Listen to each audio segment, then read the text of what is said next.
that lurks beneath the surface of our connected world. As we continue to integrate the internet into every aspect of our lives, understanding and addressing these vulnerabilities becomes ever more crucial. The Facebook blackout of 2021, while dramatic in its impact, stemmed from a surprisingly simple technical error, a faulty configuration update.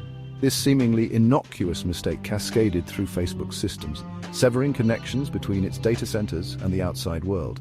The outage exposed a critical flaw in Facebook's infrastructure, its centralized nature.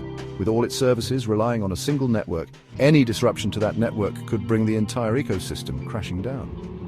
The incident highlighted the dangers of centralized control in a system as vast and interconnected as the internet. The Facebook outage was a harsh lesson in the importance of redundancy and decentralization. It demonstrated that even the most sophisticated tech giants are not immune to seemingly small errors.